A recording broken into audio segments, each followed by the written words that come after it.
वालेकुम, मेरे चैनल में खुश आमदीद। क्या हाल है सबके? आपकी दुआओं से अल्लाह का शुक्र मैं बिल्कुल ठीक ठाक हूँ। तो आज मैं अपने किचन में बहुत ही यूनिक सी रेसिपी जो है वो बना रही हूँ। आज मेरा बहुत दिल कर रहा था कि मैं तारे मीरे का साग जो है वो बनाऊँ। तो वैसे गांव में तो ये आम जो है वो नदी में आम मिल जाता था, हम वहाँ से लाते थे। लेकिन आज हमने ये बाज़ार से मंगवाया, क्योंकि शहर में आपको पता है ये मिलना मुश्किल होता है। नदी नालों मतलब कि जो उनके तो हम इसे नहीं ला सकते। ये पानी वाली जगहों में होता है, मतलब ये पानी के अंदर कोई नदी होगी या इस तरह उसके किनारों में होता है या पानी के अंदर होता है तारा मीरा। तो इसके बहुत ज़्यादा फ़वाइद भी होते हैं। इसका तेल इंतहाई फ़ायदेमंद होता है तारे मीरे का। तो बस ये मज़ेदार सी रेसिपी जो है मैं अपने किचन में आज बनाऊंगी। इंतहाई लजीज होता है ये साग। तो आइए फिर इसको बनाना शुरू करते हैं। तो सबसे पहले मैं इसको जो है अच्छे से साफ़ कर लूँगी। इसकी जो ये डंडियाँ हैं ये मैं निकाल दूँगी इस तरह। और इसको जो है वो साफ़ करने के बाद इसको मैंने क्या करना है, अच्छे से वॉश करना है और फिर इसको छोटा छोटा जो है वो काट लेना है। इस तरीके से मैं इसको जो है वो साफ़ कर लूँगी और फिर मैं आपको साथ साथ दिखाती हूँ कि क्या करना है। तो साग जो है वो यहाँ पर मैंने अच्छे से उसको धो लिया था। उसके बाद मैंने उसको काट लिया है। बहुत बारीक बारीक मैंने काटा है साग, क्योंकि हम जितना इसे बारीक काटेंगे उतना ही जो ये अच्छा लगेगा। तो इसको मैंने बहुत अच्छे से वॉश किया, क्योंकि इसमें रेत वगैरह रह जाती है, तो इसलिए इसको धोते वक्त बहुत ज़्यादा ख्याल करना पड़ता है। तो यहाँ पर जो है वो कढ़ाई मैंने रख दिया गर्म होने के लिए, ऑयल इसमें डाल दिया है। तो अब मैं इसमें जो है वो लहसुन का पेस्ट शामिल कर दूँगी।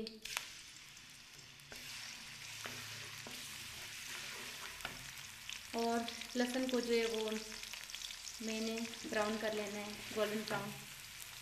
लहसुन हमारा यहाँ पर ब्राउन हो रहा है, तो इसके साथ ही मैं यहाँ पर जो ये वाली मिर्चें ये मैंने धोकर शामिल कर दी हैं साग में। इनका फ्लेवर जो है वो बहुत ज़बरदस्त लगता है, बहुत मज़े की लगती हैं।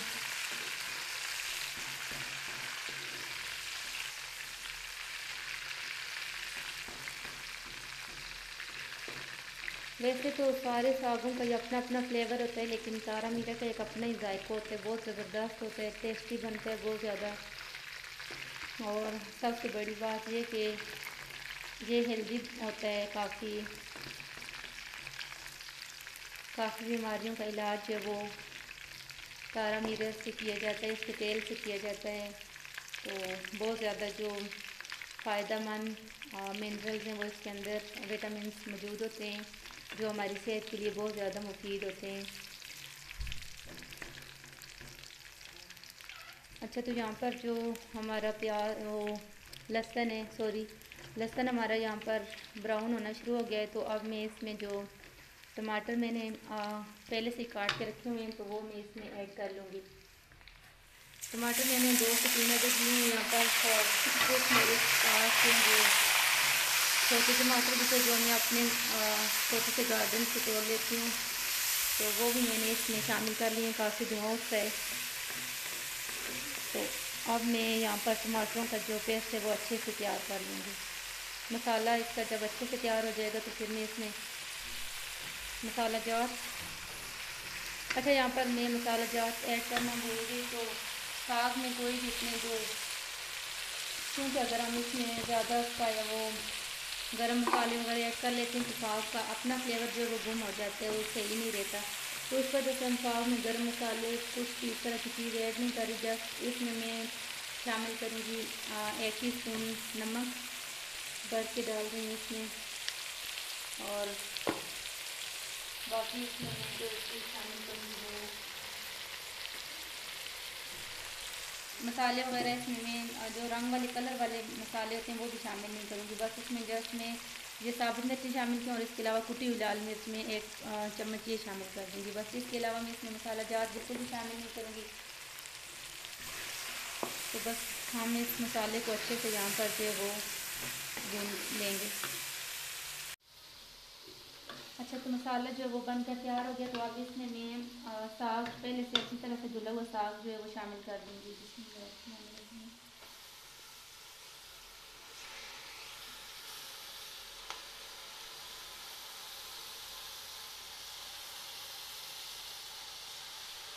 तो साग इसमें शामिल कर लिया है। अब मैं इसको अच्छे से मिक्स कर लूँगी और इसके बाद मैं इसको डाउन कर दे वो हल्की आंच पर छोड़ दूँगी।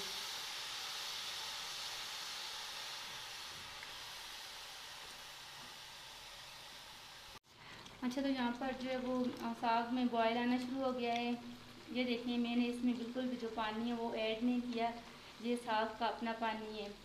तो इसको हल्की आंच पे मैं छोड़ दूँगी और इसी पानी में इसको हम अच्छे से गला लेंगे। ऊपर से हमें एक्स्ट्रा पानी इसमें डालने की बिल्कुल भी ज़रूरत नहीं है। तो इंशाल्लाह बहुत मज़े का बनेगा। अब मैं इसको हल्की आंच पर छोड़ दूँगी और ऊपर से इसको जो है वो ऐसे ढाँप देंगे और आंच इसकी बिल्कुल जो है वो मैं मीडियम टू लो कर दूँगी। तो इस आंच पे इसको छोड़ दूँगी। तो अभी मैं इसकी फिर आपको बाद में फ़ाइनल लुक दिखाती हूँ। माशाल्लाह यहाँ पर तारे मीरे का साग बनकर तैयार हो गया है। बहुत ही टेस्टी बना है, मज़े का बना है। तो अब मैं इसके ऊपर जो है वो देसी घी डाल रही हूँ और अगर आपको मेरी आज की रेसिपी अच्छी लगी है तो मेरी वीडियो को लाइक कर दें, शेयर कर दें और मेरे चैनल को सब्सक्राइब कर दें। अपनी दुआओं में याद रखें। शुक्रिया। अल्लाह हाफ़िज़।